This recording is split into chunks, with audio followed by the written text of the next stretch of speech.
Whoa,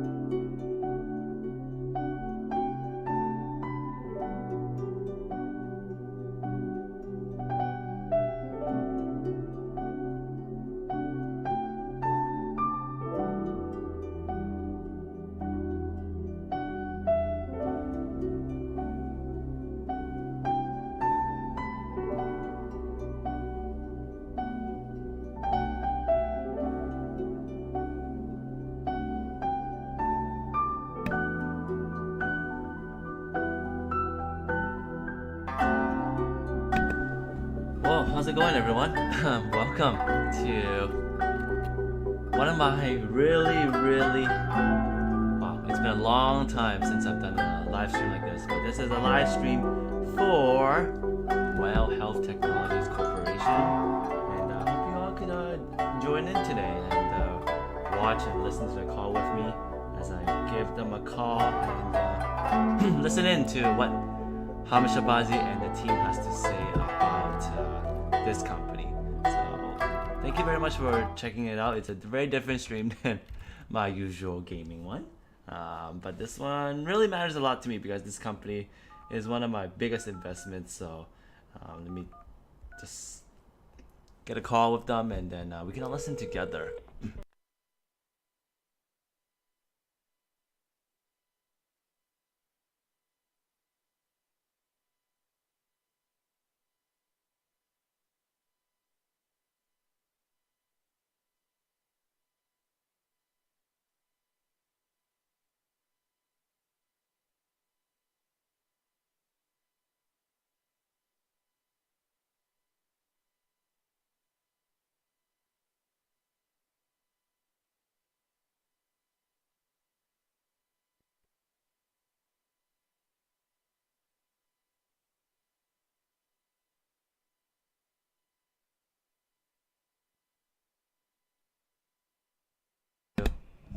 The conference is now being recorded. Statements of forward-looking information within the meaning of applicable securities law.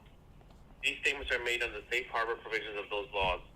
Forward-looking statements are necessarily based upon a number of assumptions that, while considered reasonable by management, are inherently subject to a significant business, economic, and competitive uncertainties and contingencies. These forward-looking statements involve known and unknown risks, uncertainties, assumptions, and other factors. Alright, if you're all joining in, let me know if you can hear the volume or not. Cause the actual performance results and achievements of wealth. Do you hear it clearly or is it not good at all? What's it like? Performance or achievement applied by such forward-looking statements.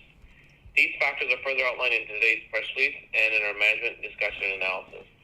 We provide further forward-looking statements solely for the purpose of providing information about management's current expectations and plans relating to the future. We do not undertake or accept any obligation or undertaking to release publicly any updates or revisions to any forward-looking statements to reflect any changes in our expectations or any changes in event, conditions, assumptions, circumstances on which such statements are based, except if required by law. We may use terms such as adjusted gross profit, adjusted gross margin, adjusted EBITDA, shareholder EBITDA, and adjusted net income on this conference call, which are all non-GAAP and non-IFRS measures. For more information on how we define these terms, please refer to the definition set out institutional buying in today and in our management discussion and analysis. The company believes that adjusted EBITDA is a meaningful financial metric as it measures cash generated from operations which the company can use to fund working capital requirements, service future interest and principal debt repayment, and fund future growth initiatives. Adjusted EBITDA should not be construed as an alternative to net income, loss, or determined in accordance with IFRS. And with that, let me turn the call over to Mr. Hamish Abazi, Chairman and CEO. Hamid? Thank you, Pardeep. Good day, everybody. We hope you're all keeping safe and healthy. Yeah, feeling good, Hamid. Joining us today. We're very pleased with our fourth quarter and full year results for 2021. Last year was a transformational year for Well. We completed 2 substantial acquisitions, CRH Medical and MyHealth, as well as several important tuck-in acquisitions, which catapulted the company to over $460 million in annualized revenue on a run rate basis and adjusted EBITDA run rate of over $100 million. We've added significant scale to our business and increased our leadership position as the prominent end-to-end health system here in Canada. And now Well is a profitable business that is generating significant free cash flow to fund organic and inorganic growth. Huge profitable business. Before we dive deep into our results, I will give a brief introduction to Well for the benefit of the new investors and listeners on this call. Well is a practitioner-focused digital healthcare company. Our overarching objective is to positively impact health outcomes by leveraging technology to empower healthcare practitioners and their patients globally. At its core, Well is an innovative practitioner enablement platform that includes comprehensive end-to-end practice management tools, inclusive of virtual care and digital engagement, patient engagement capabilities, as well as electronic medical records, or EMR, revenue cycle management, or RCM, e-referral, digital apps, and data protection services. Well uses this platform to power healthcare practitioners both inside and outside of Well's own omni-channel patient services offerings. Well's true north is empowering healthcare practitioners with the latest tools and technologies, and everything that we do comes down to this compelling concept. Well does this in two ways by providing these two solutions.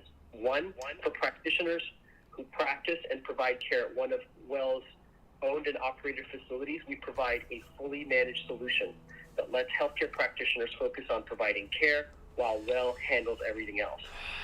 The second is for practitioners who practice at non-Well owned operating facilities. We provide an a la carte offering of software tools, solutions, and services, typically on a SaaS basis. Well's strategy of empowering and modernizing healthcare practitioners is working.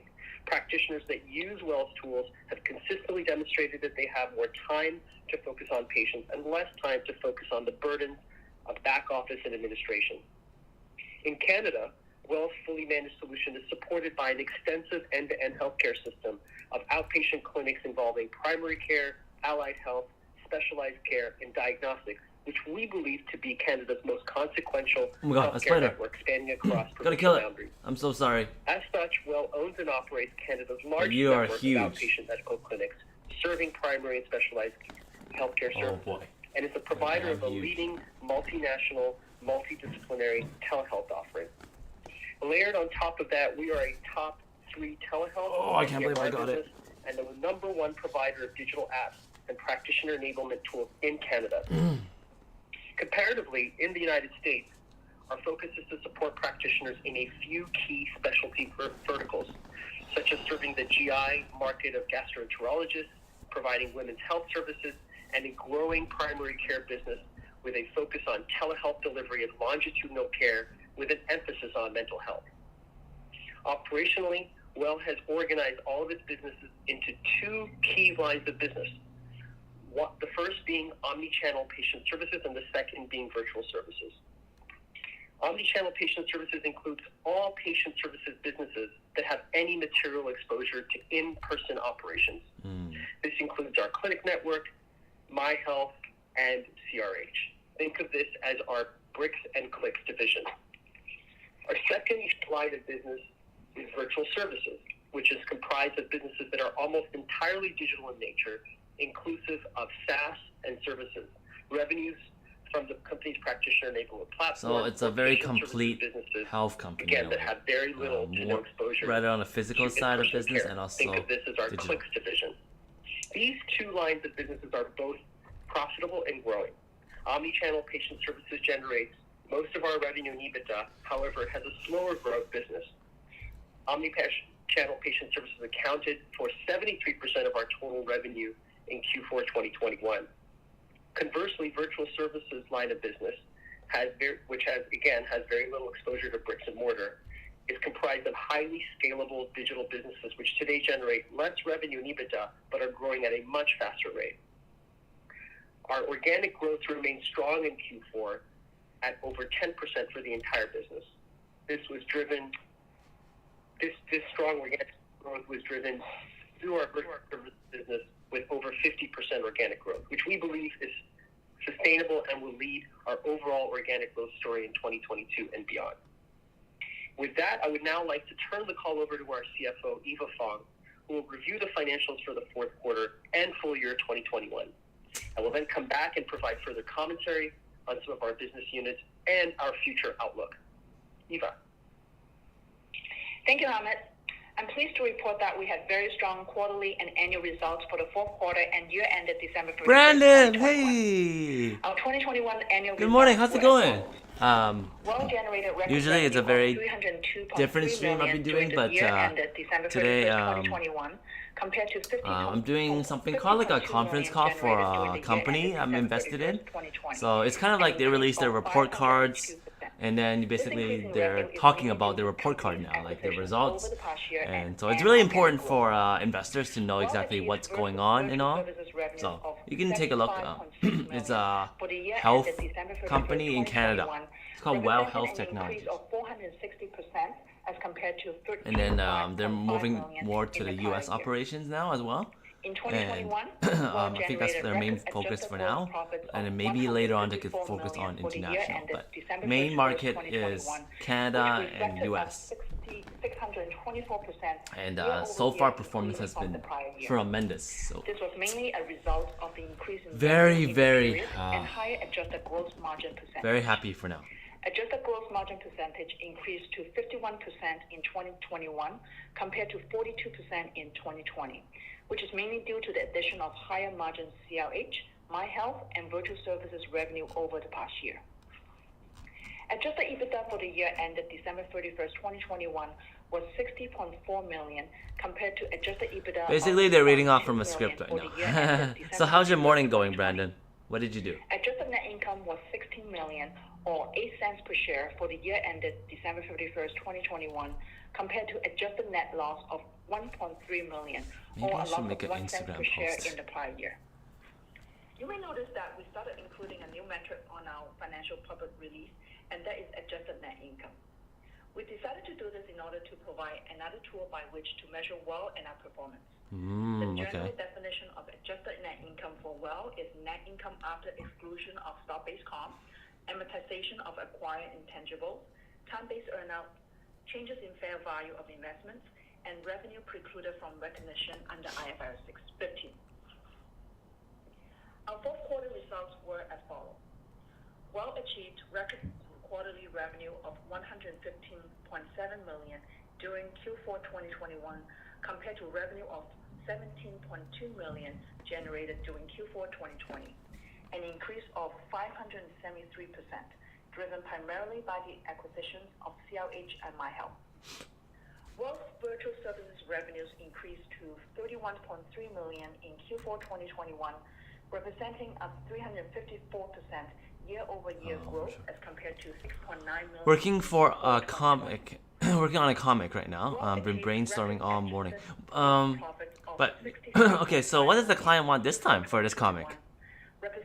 Or does some clients actually ask you to go like, hey, I want something. No, like they say like I don't know what I want, so freelancer for me. Does any client do that for you, or is all the clients mostly like, this is what I want, please draw this for me, you know, or like they have a rough idea? Of 46.5% in Q4 2020. The increase in adjusted gross margin was due to the addition of higher margin CRH, MyHealth, and virtual services revenue in the quarter. Adjusted EBITDA was $25.7 million for Q4 2021 compared to adjusted EBITDA of $0.8 million for Q4 2020. Adjusted EBITDA was positively impacted primarily by the addition of CRH and MyHealth during the quarter. Our adjusted EBITDA margin for Q4 2021 was a healthy 22.2%. Adjusted net income for Q4 2021 was $5.3 million, or adjusted EPS of 3 cents per share for the 3 months ended December 31st, 2021, compared to adjusted net income of $2.4 million or 2 cents per share in Q4 of the prior year. Net income for Q4 2021 was $707,000 as a result of the finalization of our purchase price allocation for CRH. We took an evidence-based approach to assessing the economic useful life of the assets acquired and found that the useful life is longer than what had previously been utilized as part of our calculations and amortization. We extended the useful life of certain contracts, which resulted in a favorable adjustment to amortization expense in the fourth quarter.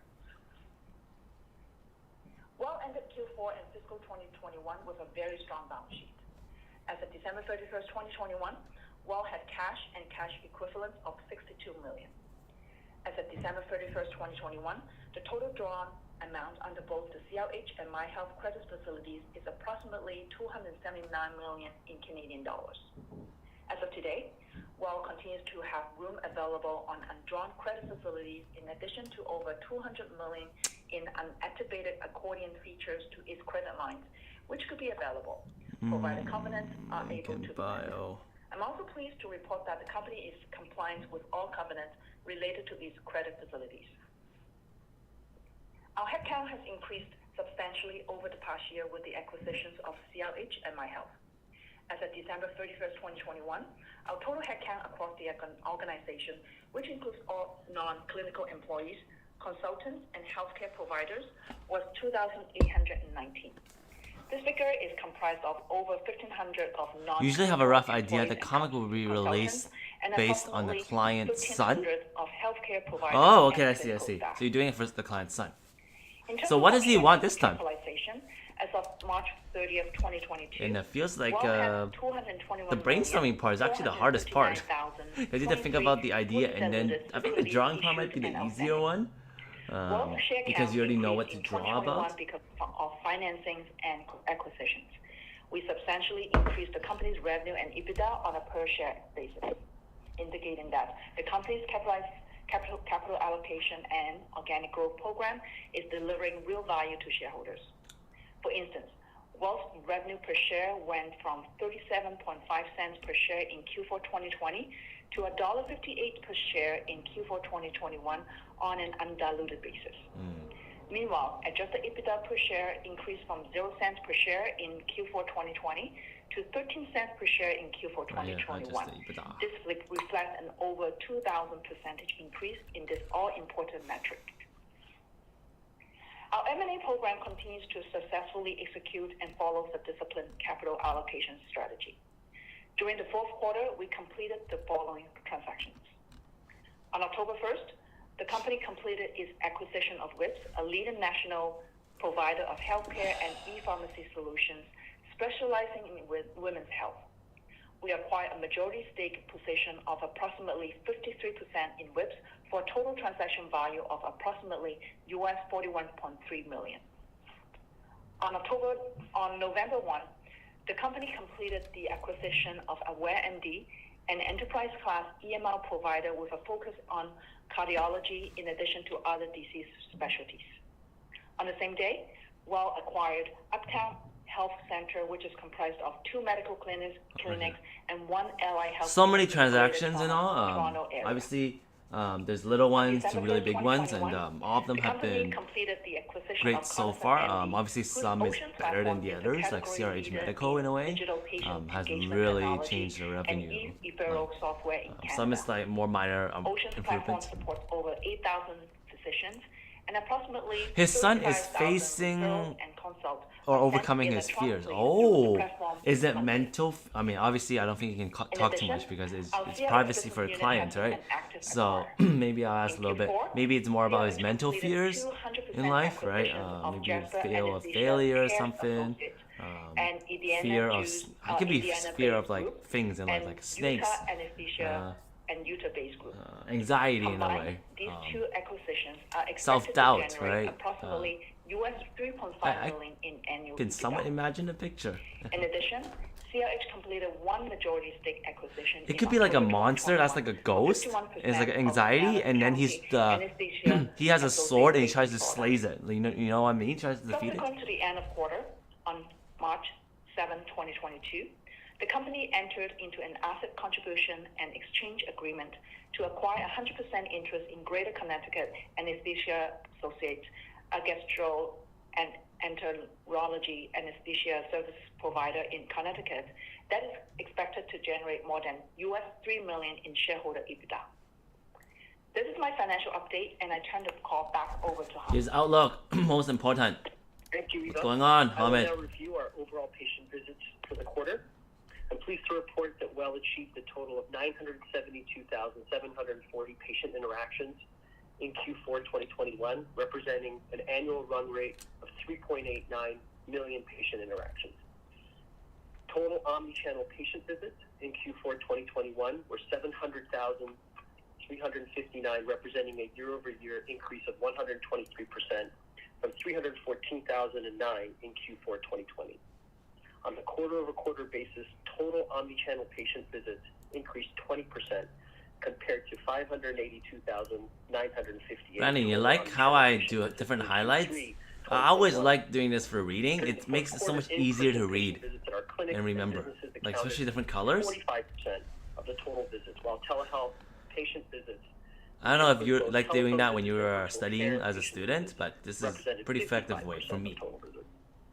In-person patient visits at our clinics and businesses accounted for 314,144 patient visits in Q4 2021, representing a year-over-year increase of 146% compared to 127,789 in-person patient visits in Q4 of 2020. Telehealth patient visits, which include both telephone visits and virtual care patient visits, accounted for 386,215 patient visits in Q4 2021, representing a 107% increase from 186,220 telehealth visits last year in Q4 2020. In addition to these patient visits, MyHealth conducted 146,116 in-person diagnostic visits, while WISP completed 126,265 asynchronous patient consultations. And now for an update on some of our key assets. I'll start with Circle Medical and WISP, our two U.S.-based virtual services businesses. All right. Silicon Valley-based Circle Medical is one of the first truly digital-first primary care platforms in the U.S. and continues to experience unprecedented and exceptional growth. For the current month of March, we are expecting Circle Medical's annualized revenue run rate to exceed $40 million U.S., representing a 490% year-over-year growth rate compared to March of 2021.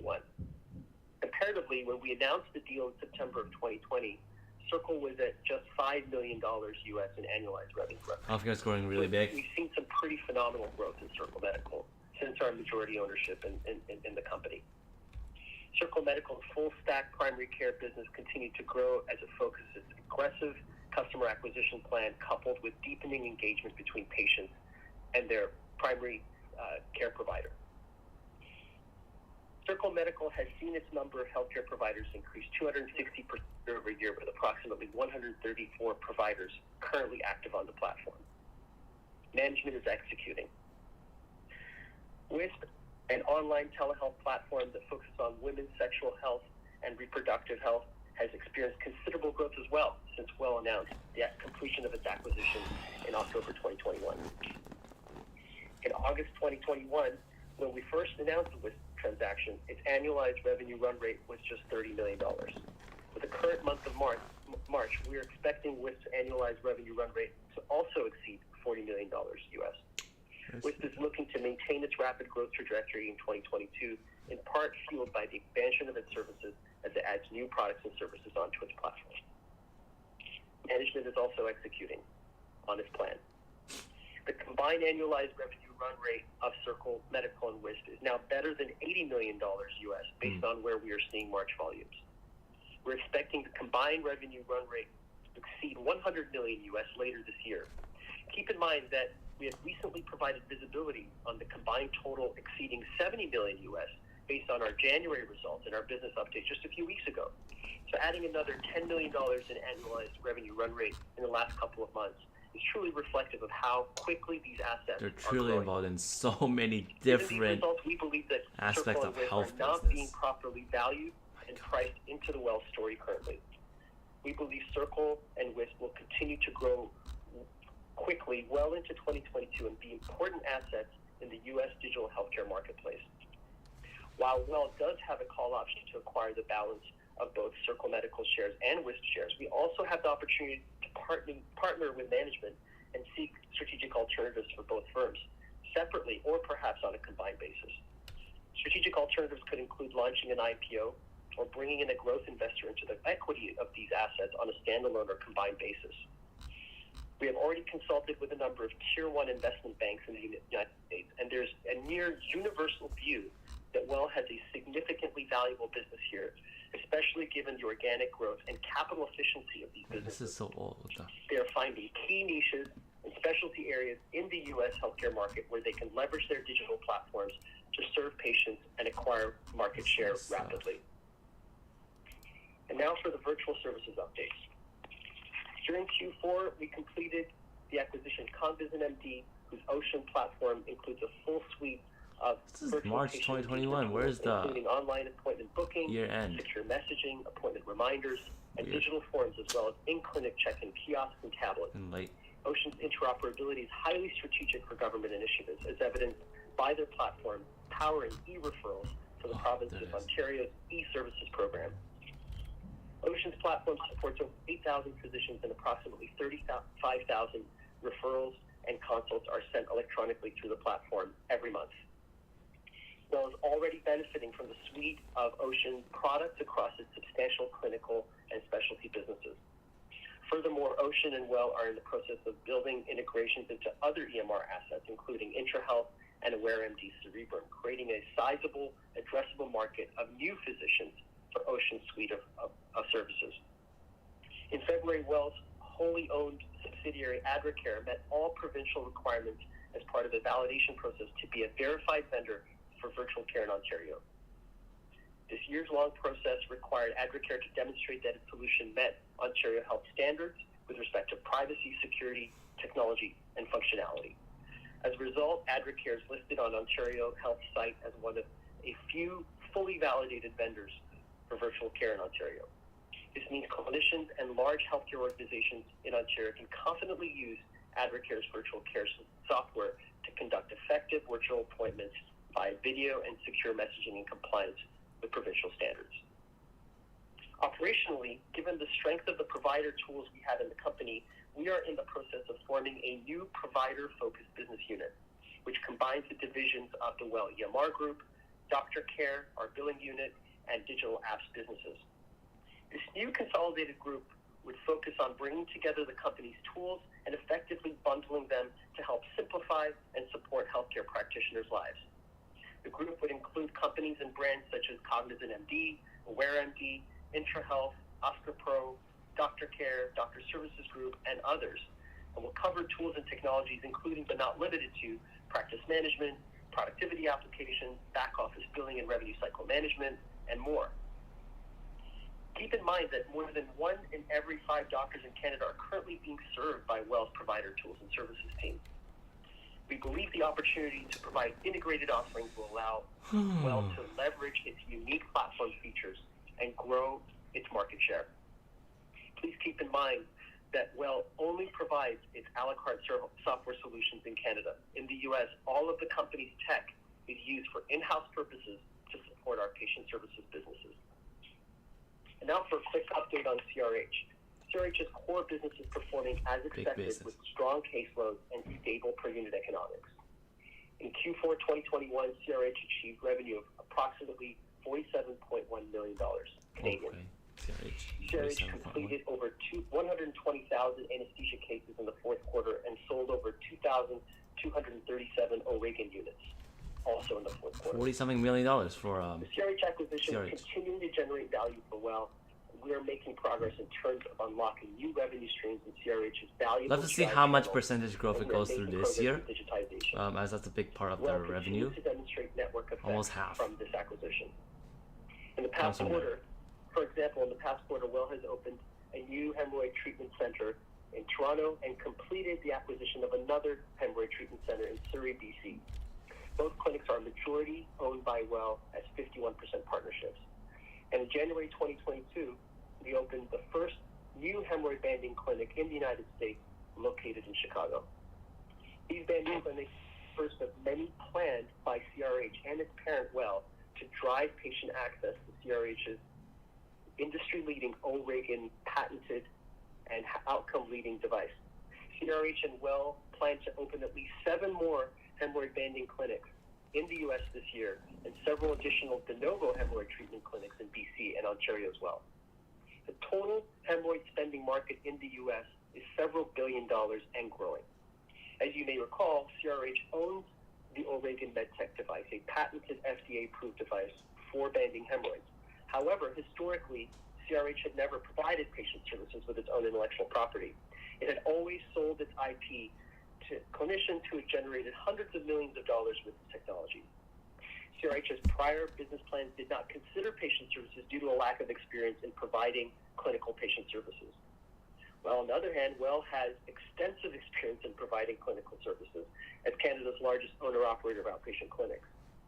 So the combination of CRH's IP with the O'Regan device and WELL's clinical experience provides WELL with a phenomenal opportunity to realize revenue synergies and increase market share in the North American GI space. In addition to the banding clinics, WELL has been working with CRH on a number of initiatives, including working closely with our Source 44 business unit to provide cybersecurity tools to GI practices. We've secured our first major pilot customer and getting ready to pursue expanded sales campaigns with more CRH clinics. CRH also changed its revenue cycle management service provider to Change Healthcare, who's providing significantly more digital resources and data-driven business intelligence insights, as well as helping improve CRH's access to information. We also launched a new digital GI and O'Regan banding-focused app for Apple iOS and Android users, which acts as a digital resource that will help further accelerate our efforts to drive organic growth across our device sales segment, as well as allow us to provide our GI partners and WELL itself, now that we are in the clinical business with our banding operations, with opportunities to grow patient services revenues. This is something that we talked about when we announced the deal, and we are proud that we were able to deliver on it in less than a year from the point of acquisition. This is further demonstration that WELL is delivering on its stated goals and objectives as articulated at the time of the announcement. And this is something that we're proud of as a management team. Our two new business consumer sites that have been rolled out are one, www.hemorrhoidanswers.com. The goal of this site is to educate patients to the point where they want to act and find a patient to treat them. And the second is www.oregansystem.com. This is our rebranded O'Regan site. The main goal here is to differentiate O'Regan banding from other forms of hemorrhoid treatment, as well as connecting patients to trained physicians. And now for a quick update on MyHealth. During Q3 2021, WELL completed its acquisition of MyHealth, a leading provider of primary care, specialty care, and accredited diagnostic health services that owns and operates 49 locations across Ontario as of December 31, 2021. MyHealth offers primary care consultations both in person and through telehealth, as well as diagnostic services related to cardiology, women's health, bone and muscle health, and cancer diagnostics. Yeah, thanks, Brandon. I am having a great week. It's been pretty fun going to different club meetings for year-end social events, so meeting new people, building new connections, and then specialty services in Ontario for the company. Yeah. With this foundational acquisition, doing work as well. Owner-operator of outpatient medical clinics. Haven't really worked out as much, but I've been doing Pilates. Q4 2021, MyHealth achieved revenue of $23.2 million, representing quarter-over-quarter growth of 21% compared to Q3 2021. As a result of Q4 being the first full quarter of revenue recognition for MyHealth. And these results were generally in line with our expectations given seasonality factors. And now I'd like to speak a bit about our outlook for the rest of this year and for 2022. Our outlook for 2022 remains strong. I highly suggest Pilates because it's a different type of training actually, and a different type of workout. And I actually get much more tired after Pilates than a workout. Share repurchases, or to accelerate organic growth. We believe our organic growth, coupled with our continued focus on tuck-in acquisitions, has the potential to allow the company to exceed $500 million in annual revenue in 2022. We are looking forward to delivering continued strong results in the next few quarters with sustained organic growth as we look to achieve growth and profitability. The company's goals for 2022 are as follows. 1, build out and refine its practitioner enablement platform. 2, achieve organic growth across its operating business units. 3, follow a disciplined acquisition and capital allocation strategy. And 4, WELL expects to be profitable for the full year of 2022 on an adjusted net income basis. Our view remains very positive across all our business units and for the entire company. In Canada, WELL is quickly expanding on what it has built, the most consequential network of non-governmental healthcare assets in the country, with significant operations and interoperability between its outpatient clinics, electronic medical record systems, diagnostics, and telehealth businesses. Meanwhile, WELL's strategy in the U.S. is to focus on key specialty areas such as gastroenterology, women's health, and primary care, with a focus on specialty niches such as mental health. Although we expect continued revenue growth in Q1 2022, the company expects, in line with seasonality factors, its adjusted EBITDA to experience a slight seasonal quarter-over-quarter decline in Q1 and then rise sequentially throughout the year, as expected. The decrease in adjusted EBITDA in Q1 is primarily due to seasonality in CRH's business, going from Q4 being the most profitable quarter to Q1, with the CRH's seasonally weakest quarter in terms of both revenue and EBITDA. Q4 tends to be a strong quarter for CRH due to the way deductibles work for elective procedures such as colonoscopies, where we provide sedation services. For this reason, Q1 also tends to be a lighter quarter for us seasonally. In addition, we plan on continuing to increase spending in the coming quarters at Circle Medical and Wisp to maintain healthy organic growth in those two businesses. Circle and Wisp are having a positive effect on our top-line revenue growth, but we do not expect them to be generating material positive EBITDA for the next couple of quarters. Okay. As a general rule of thumb, the company aims to have the sum of its adjusted EBITDA margin percentage plus its organic growth percentage to exceed 30 in 2022. This is sometimes referred to as the rule of 30. As you can see, given that our organic growth rate for Q4 for all our assets was just over 10%, and we achieved better than, as a result, we achieved better than rule of 30 for the quarter. Under review, since our adjusted EBITDA was over 20% for our total revenues. It will be a key goal for us to continue to generally be in line with rule of 30 for the entire year.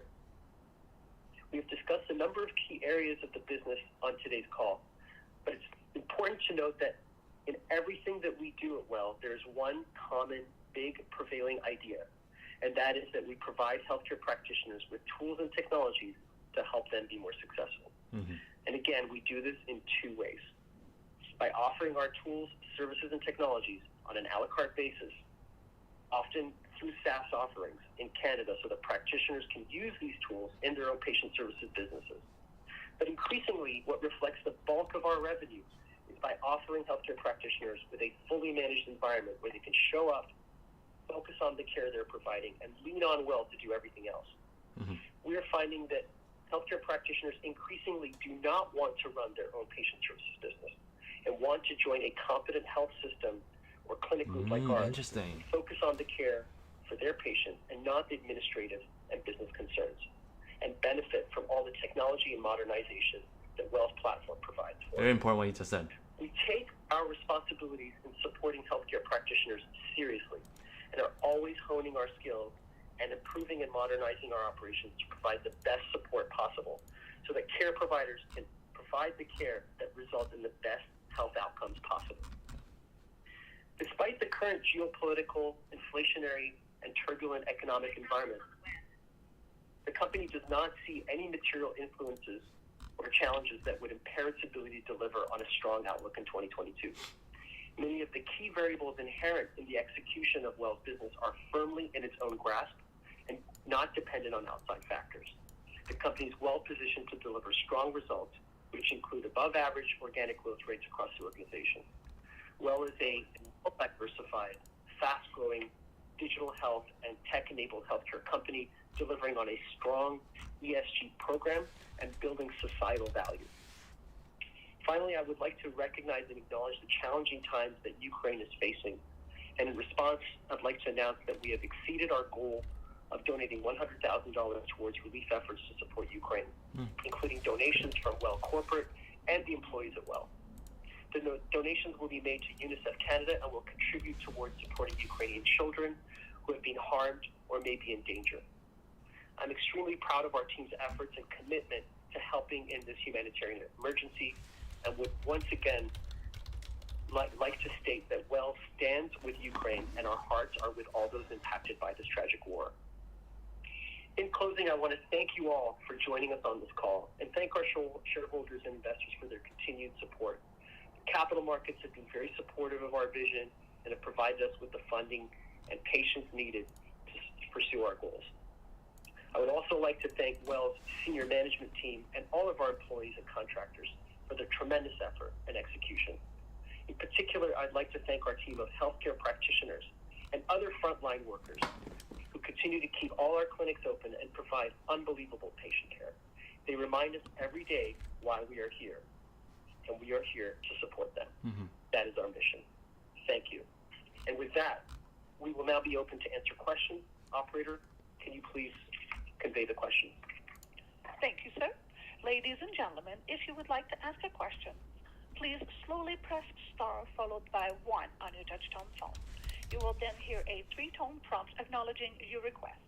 And if you should wish to remove yourself from the question queue, please press star followed by 2. And if you're using a speakerphone, we do ask that you please lift the handset before pressing any keys. Please go ahead and press star 1 now if you have a question. And your first question will be from Christian Escrow at 8 Capital. Please go ahead. Hi, Hamid. Congrats on the strong quarter.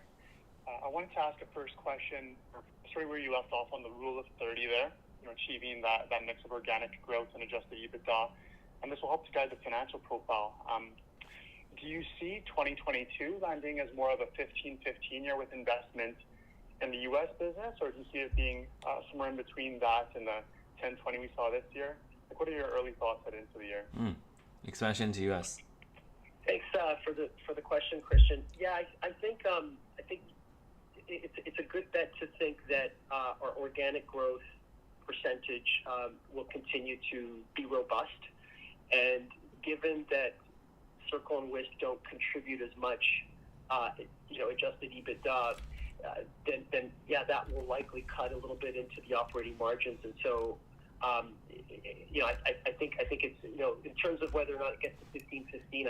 I don't know if I would go with that precision, but I do believe that this is why Rule of 30 makes just a ton of sense for us, is being able to express the fact that the company's not trying to over-optimize for profitability or growth, and really believes that a solid balance between both makes a ton of sense.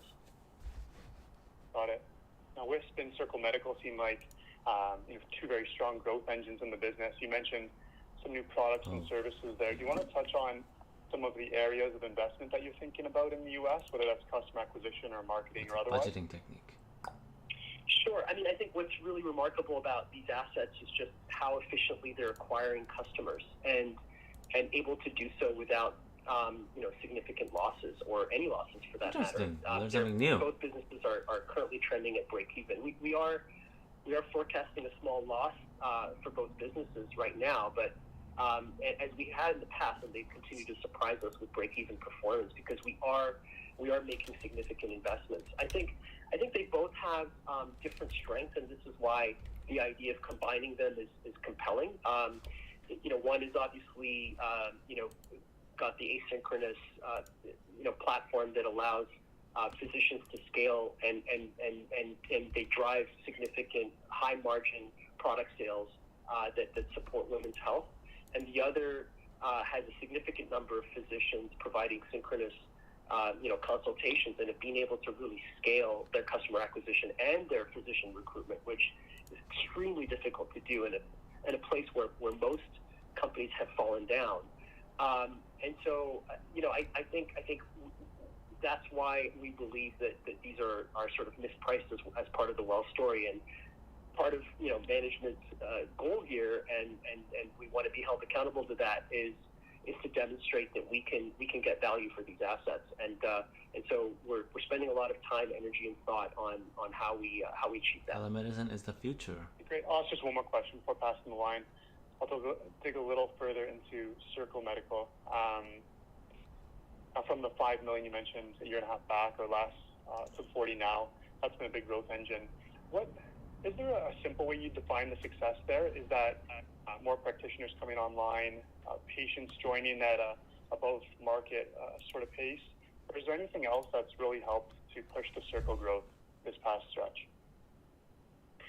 Yeah, I mean, listen, I think it's really if you characterize Circle's businesses and most digital health businesses that have practitioners and patients as two-sided networks, what's difficult with these two-sided networks is scaling both the patient acquisition and the physician recruitment. And you can't scale one too quickly, otherwise you take on unnecessary costs or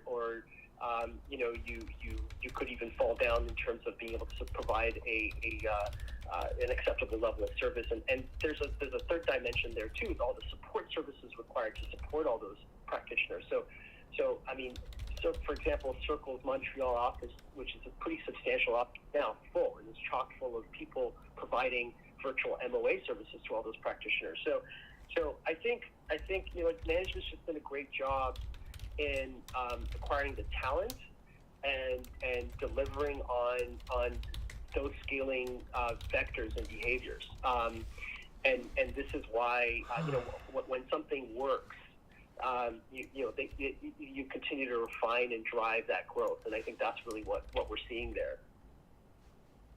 That's helpful context, Connor. Thanks for taking my questions. I'll pass the line. Thanks, Christian. I need to Next rewatch, question will be from re-listen Adam later Buckham on. at Scotiabank. Please go ahead. Hi, Ahmed and Eva. Thanks for taking my question and congrats on the quarter. I wanted to sort of dig in it, similar to the last line of thought on the U.S. telehealth business. You kind of mentioned the capital efficient, model and how, they're at break even.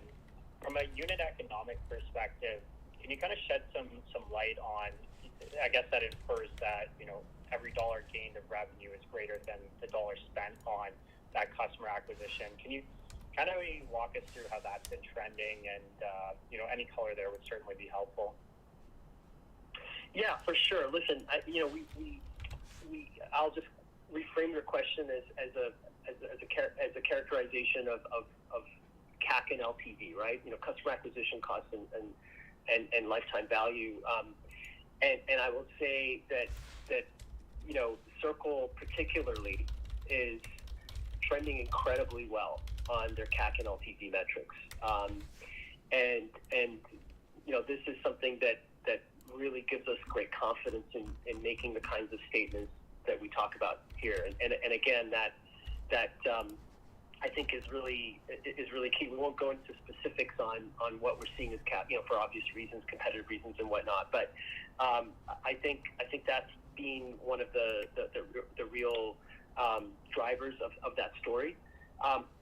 WISP, has done well with CAC and LTV as well. But I would say I'm gonna go. what's strong about the WISP story. Now make some breakfast. So while we wait. A significant portion of the revenue that once people sign on to the product, oftentimes they're doing it with automated delivery and they're subscribing to be shipped that product on an ongoing basis, which really helps in terms of supporting revenue and driving value. So I mean, both are driving pretty good gross margins. The product gross margins on the WISP side tend to be a little higher than the patient services gross margins at the Circle side. I would say that the asynchronous service delivery capabilities of WISP are more scalable, just because you're delivering services on an asynchronous basis, and so you have fewer number of physicians that are needed to support that volume.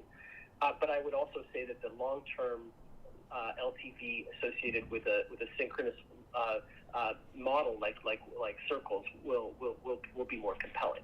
So again, they both have their strengths and weaknesses, and this is why I think there's some we're thrilled to have both. We're thrilled to have powerful asynchronous product delivery capabilities that fulfill competently, and a thriving two-sided synchronous program like Circles.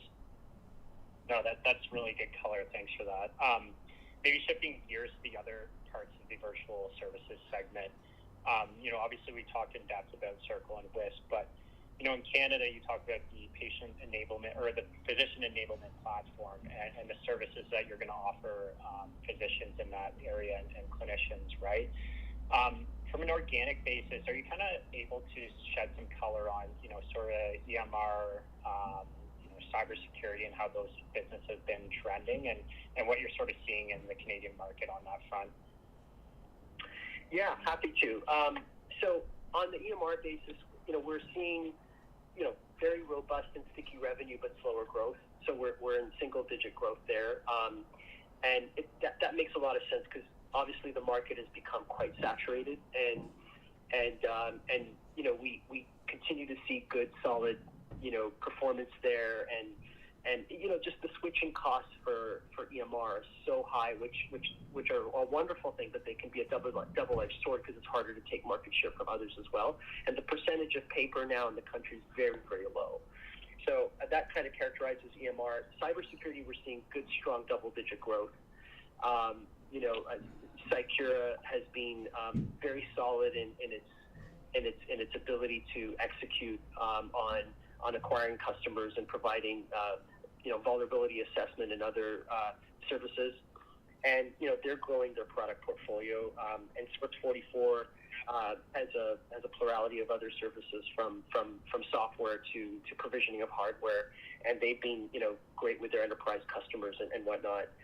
Apps is really where we're seeing the more significant growth. I mean, Ocean is, I think we provided some visibility on Ocean growing at over 50% per year.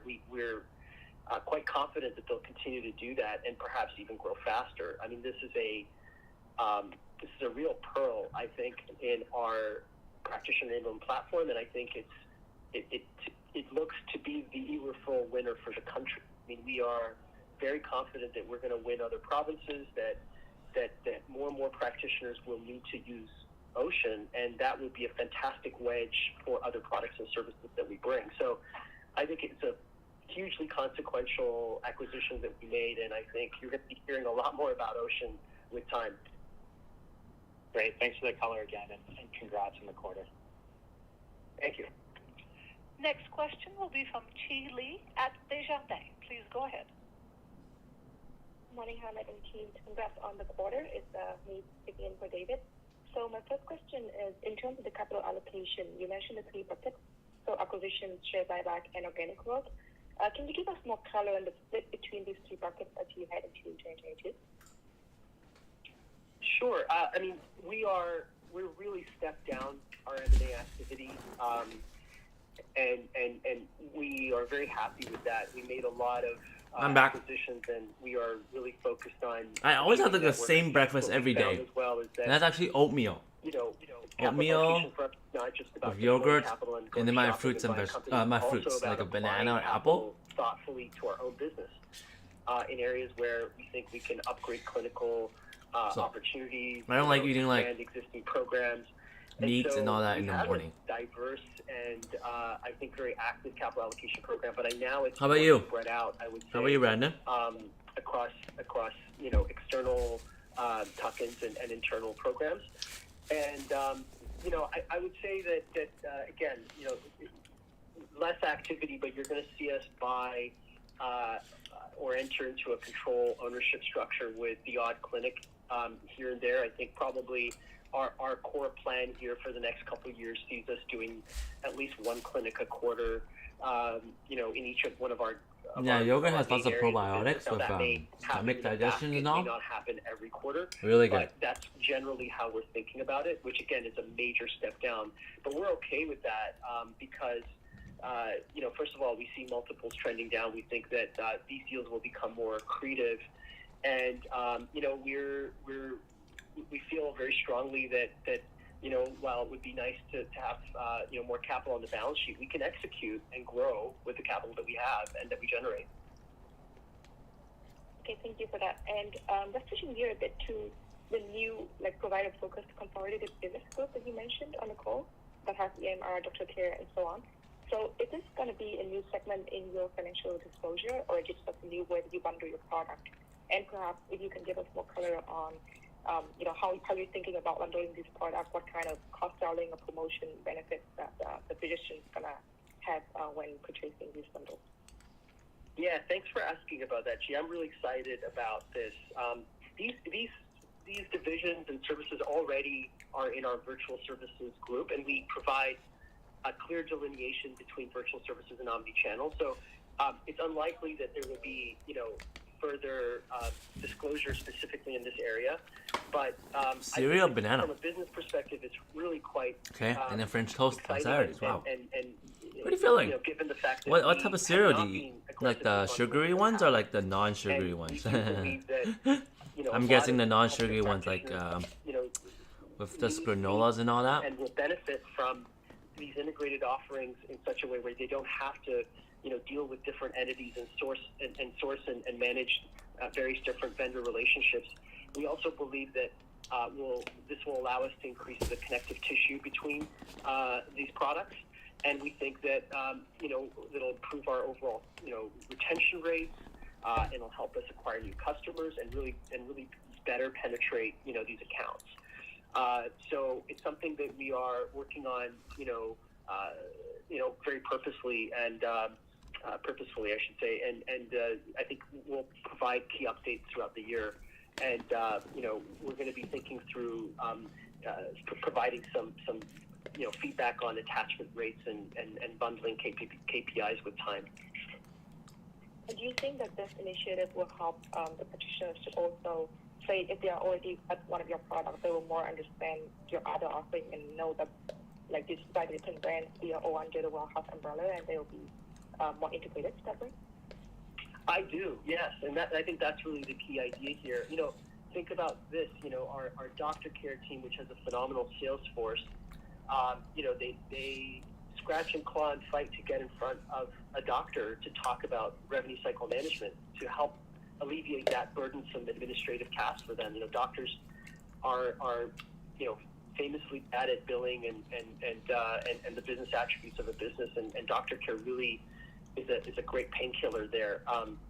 But allowing those enterprise salespeople who are very successful to be able to talk about more than just revenue cycle management when they get in front of a doctor, I think is really a big deal for us to be able to say, hey, look, we have a spectrum of EMR tools and digital patient engagement tools and virtual care capabilities and waiting room automation and online patient booking and self-service kiosk. And so you start to kind of become that trusted advisor to that healthcare practitioner, and it gives us a great roadmap of what we can do with them. And I'll tell you the other thing that it does, which I think is sort of a very key network effect for us is... I guessed it right. Non-sugary ones, like whole cereals or like the workout one as well, or specialty and will want to join.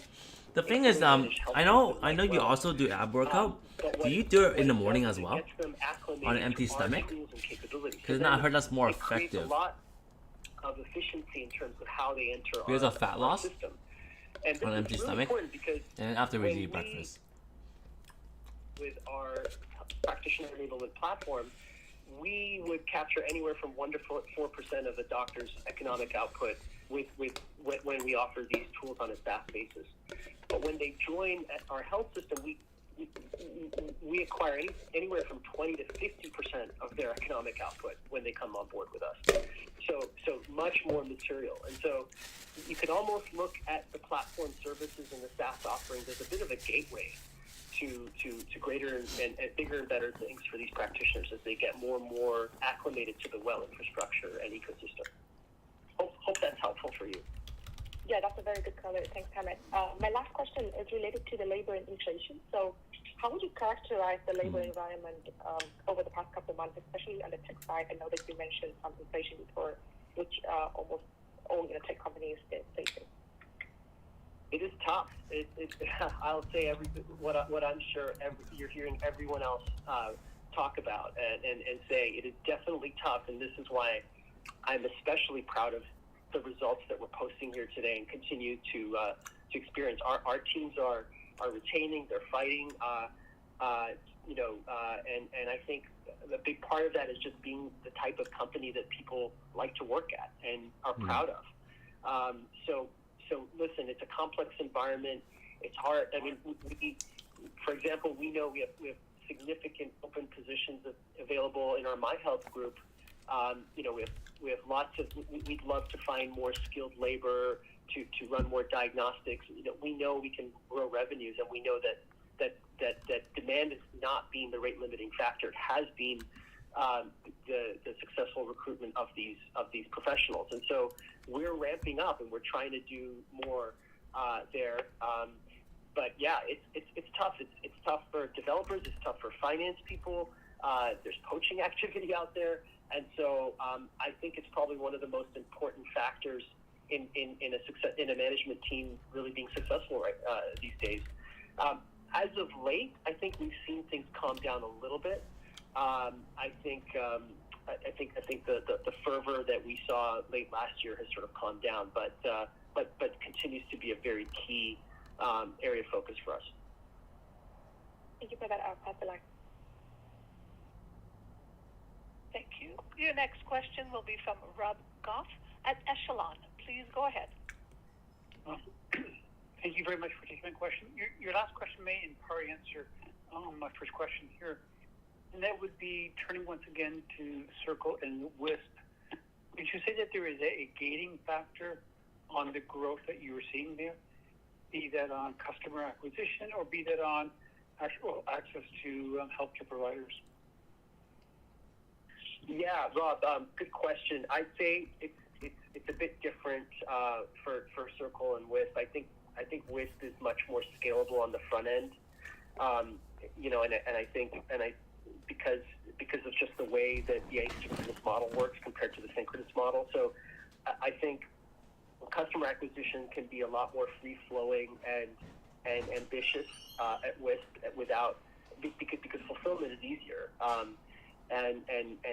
Whereas Circle, again, you have to be very mindful of how you scale up this two-sided model. And with both assets clearly outperforming, do you see opportunities to either take best practices from either into the Canadian marketplace or to expand those brands in the Canadian marketplace itself?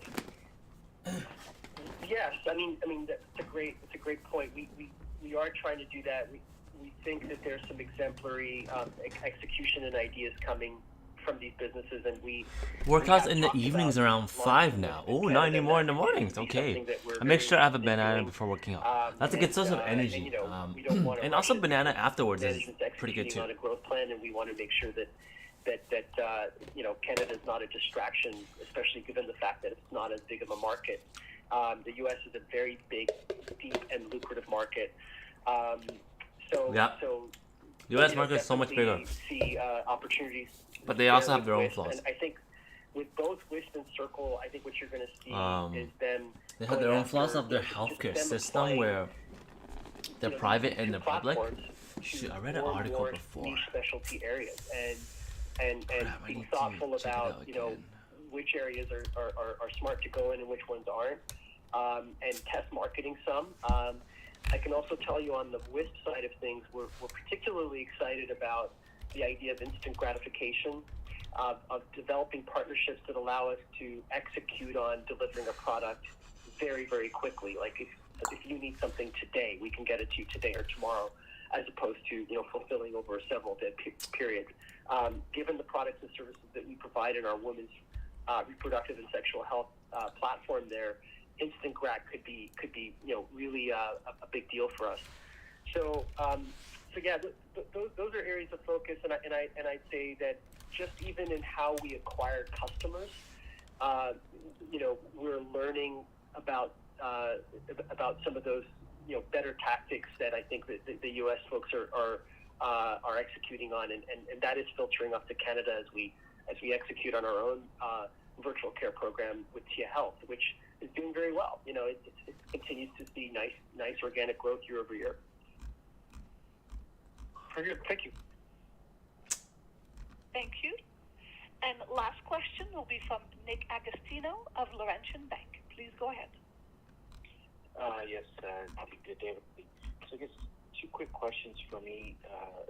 First, looking at the you talk on the organic growth side of things, we talk about the digitization of the network. I'm just wondering, when you look at all the acquisitions you guys have made over the years and these past few quarters, and specifically with the larger ones like MyHealth and CRH, and thinking about the opportunities, the cross-sell opportunities between billing, cybersecurity, scheduling, etc.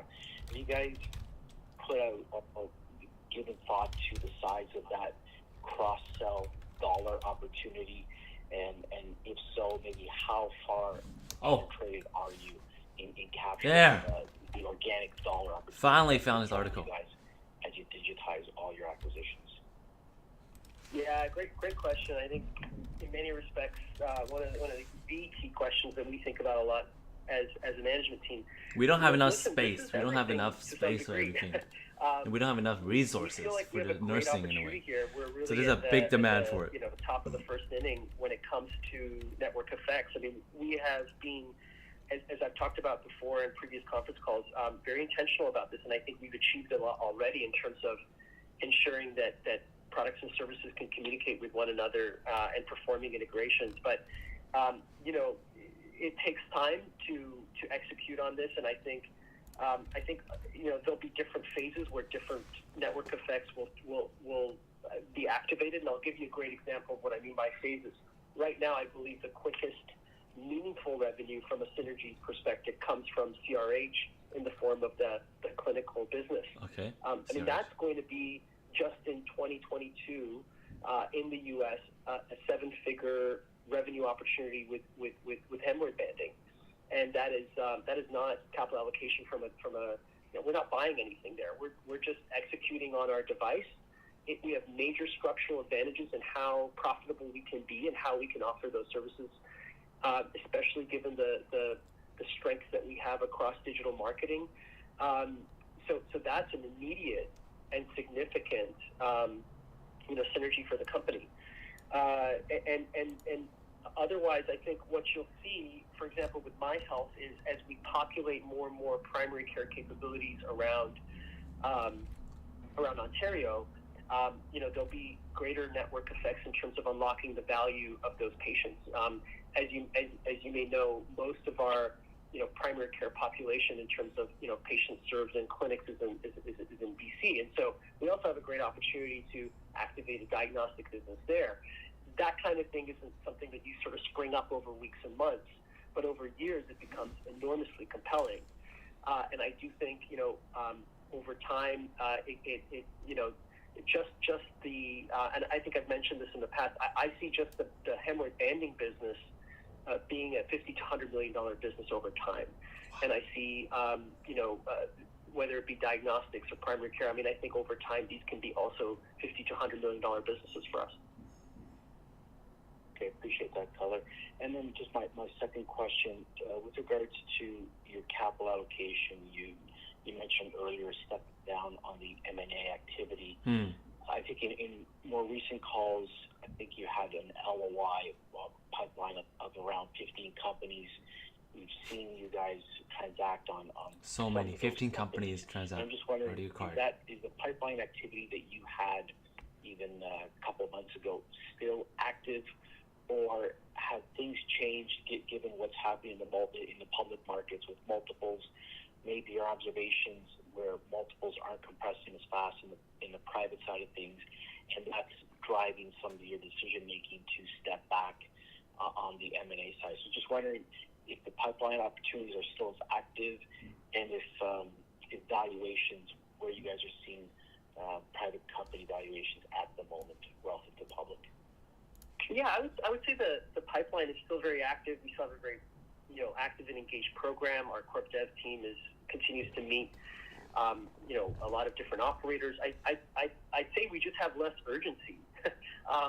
Before, I think there was a lot of urgency to try and get these done so that we could, again, I think some of them were competitive, some of them were associated with making sure that we build enough substrate in certain markets to be relevant. I think, and of course, the market was just very different back then. And I think now we take our time. We do more. It's just more. I think this is just more back to a regular sort of environment where there isn't a dogfight for assets, and and you can really study them in a deeper way.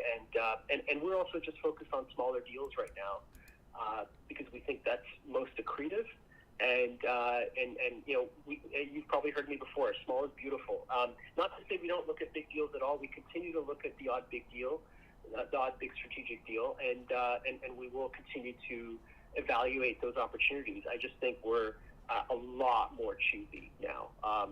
And listen, there was a time with COVID where it was hard to go out and spend a lot of time with operators. So we're back to more of a normal course. I remember, pre-COVID, whether it's Well or other companies I've been with, it's great to learn about these subjects and spend time with them and culturally understand their approach to operating and to how they treat their people and their practitioners and so forth. So I think we're just going to make better and better decisions and acquire better and better assets over time. So I like this environment. It's great for me. Okay, I appreciate that. Thank you. Thanks, Thank Nick. you. At this time, I would like to turn the call back over to Mr. Shirazi. Thank you very much, everybody, for attending today's conference call. We really Thank you, appreciate Brandon. your continued Hamid is saying engagement thank with you, the Brandon, story, for all attending today's the- conference all call. the support that we received, and we'll continue to execute and look forward to seeing you for Q1, and as well as our AGM later this year. Thank you. Thank you, sir. Ladies and gentlemen, this does indeed conclude your conference call for today. Once again, thank you for attending. And at this time, we do ask that you please disconnect your line. Oh, that was it. Woo! That was an hour long. Very, very proud of the results. Obviously not super excited in a way, but I am very excited. I am excited for the upcoming growth of this company and how it can help not just earn people money, but at the same time, it really helps society. And that's the most important part. Investing in companies that really have a big impact on society. And that's what I'm all about, right? Not just the money at the end of the day, because money, sure, it's important, but it's not as fulfilling as helping others. And that's what really matters to me. I love this company. I truly do, and I really want it to be successful. Because as the more successful it is, the more people are helped. That's what it is. So thank you very much, Brandon, for coming in, joining in. You made it even less boring than what it is. And so I'd love to see you on the next stream. Maybe today, actually, afternoon. Coming back to Pokemon. It's been a while, so I'd love to come back to Pokemon. And love to have you there, join in as well. So hope to see you all very soon. And for those of you watching for the first time, welcome. This is Emil Hilson, and I do finances, gaming, and everything else around my life. So thank you very much, and stay safe, everyone. Good night, and see you later.